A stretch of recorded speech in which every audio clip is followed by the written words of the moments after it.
Assalamualaikum warahmatullahi wabarakatuh. Perkenalkan, nama saya Muhammad Sofyuddin dan rekan saya bernama Karenina Aulia Hidayat dan Israul Laili. Pada pembelajaran sosiologi hari ini, kita akan mempelajari tentang nilai dan norma sosial dengan kompetensi dasar 1.2, yaitu mendeskripsikan nilai dan norma yang berlaku dalam masyarakat. Adapun indikator pencapaian kompetensi atau IPK, yang pertama menjelaskan pengertian nilai sosial, dua menyebutkan ciri-ciri nilai sosial, tiga menjelaskan macam-macam nilai sosial, empat menjelaskan fungsi nilai sosial, lima menjelaskan pengertian norma sosial, enam menyebutkan ciri-ciri norma sosial, dan tujuh menjelaskan macam-macam norma sosial.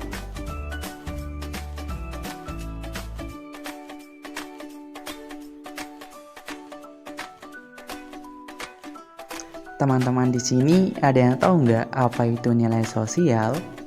Jadi, nilai sosial itu merupakan suatu penghargaan yang diberikan kepada masyarakat terhadap sesuatu yang dianggap baik, luhur, pantas, dan mempunyai daya guna fungsional bagi masyarakat.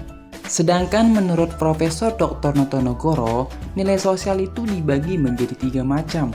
Yang pertama, nilai material, yaitu segala sesuatu yang berguna bagi jasmani atau unsur fisik manusia. Dua, nilai vital, yaitu segala sesuatu yang berguna bagi manusia untuk melakukan suatu kegiatan dan aktivitas. Tiga, nilai kerohanian, yaitu segala sesuatu yang berguna bagi batin manusia.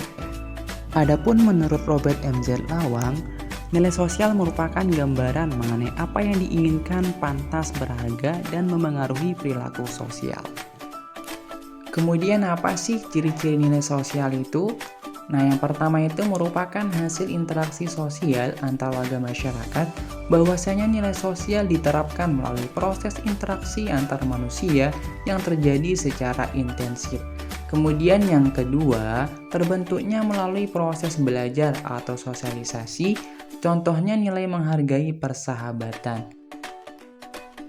Sedangkan yang ketiga, berupa ukuran atau peraturan sosial yang turut memenuhi kebutuhan-kebutuhan sosial. Contohnya tertibnya sebuah antrian menjadi ukuran bagaimana seorang atau sekelompok masyarakat menghargai nilai antrian sekaligus merupakan aturan yang harus diikuti. Adapun yang keempat, bervariasi antara kebudayaan yang satu dengan kebudayaan yang lain. Contohnya, di negara-negara barat, waktu itu sangat dihargai, sehingga keterlambatan sulit diterima atau ditoleransi. Dan yang terakhir, dapat mempengaruhi kepribadian individu sebagai anggota masyarakat.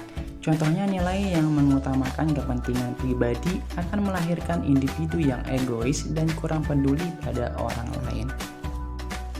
Lalu, apa saja sih macam-macam nilai sosial itu?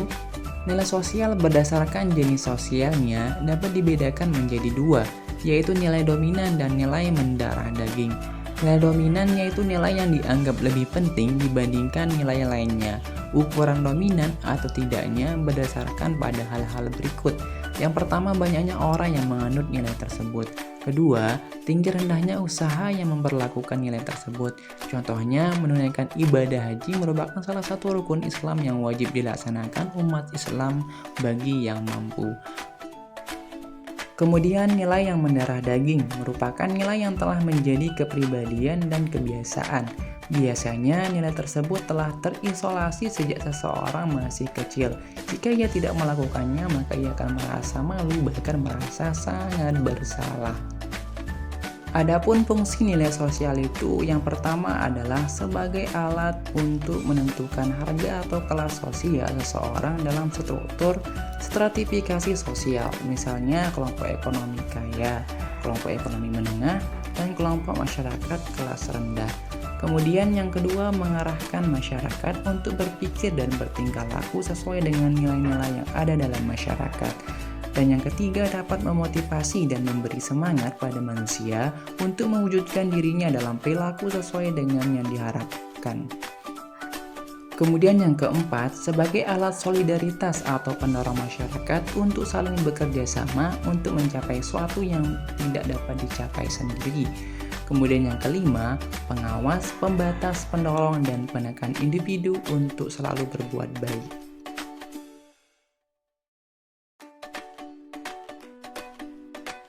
Nah, kali ini saya akan menjelaskan tentang norma sosial. Sebelumnya, ada yang tahu nggak apa sih norma sosial itu? Nah, norma adalah patokan perilaku dalam suatu kelompok masyarakat tertentu.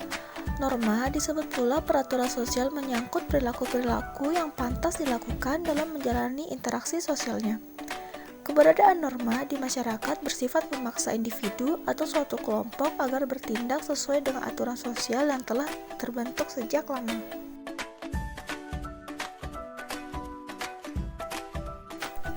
Berdasarkan tingkat daya ikatnya, norma sosial dibedakan menjadi 4, yaitu cara, kebiasaan, tata keakuan, dan adat istiadat. Cara atau use adalah suatu bentuk perbuatan tertentu yang dilakukan oleh individu-individu dalam suatu masyarakat. Yang kedua yaitu kebiasaan atau folkways merupakan suatu bentuk perbuatan berulang-ulang dengan bentuk yang sama serta dilakukan dengan sadar dan mempunyai tujuan-tujuan yang jelas yang dianggap baik dan benar oleh masyarakat.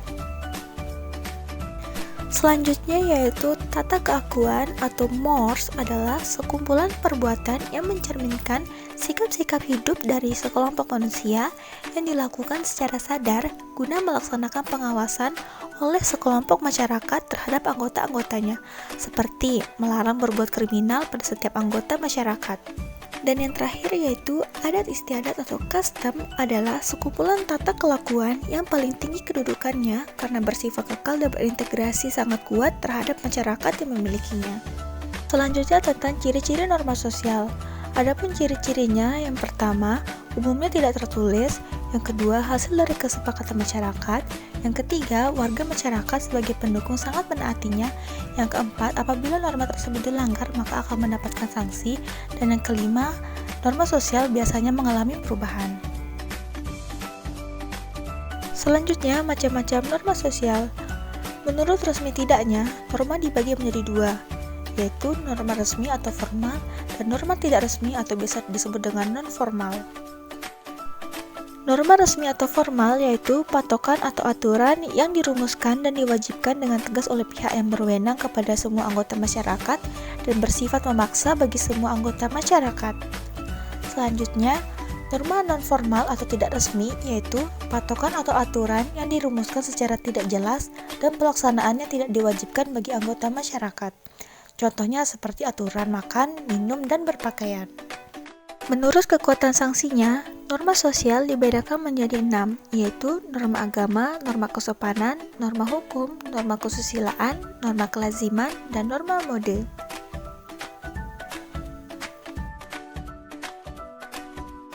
Norma agama, yaitu peraturan sosial yang sifatnya mutlak dan tidak dapat ditawar-tawar atau diubah karena berasal dari wahyu Tuhan.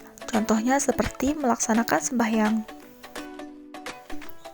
Selanjutnya, norma hukum adalah aturan sosial yang dibuat oleh lembaga-lembaga tertentu, misalnya pemerintahan atau negara, contohnya seperti wajib membayar pajak.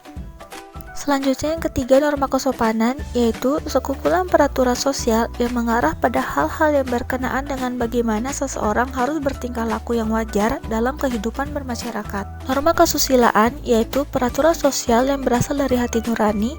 Norma ini menghasilkan akhlak sehingga seseorang dapat membedakan apa yang dianggap baik dan apa yang dianggap jelek. Norma kelaziman yaitu tindakan manusia mengikuti kebiasaan yang umumnya dilakukan tanpa harus pikir panjang karena kebiasaan itu dianggap baik, patut, sopan, dan sesuai dengan tata krama.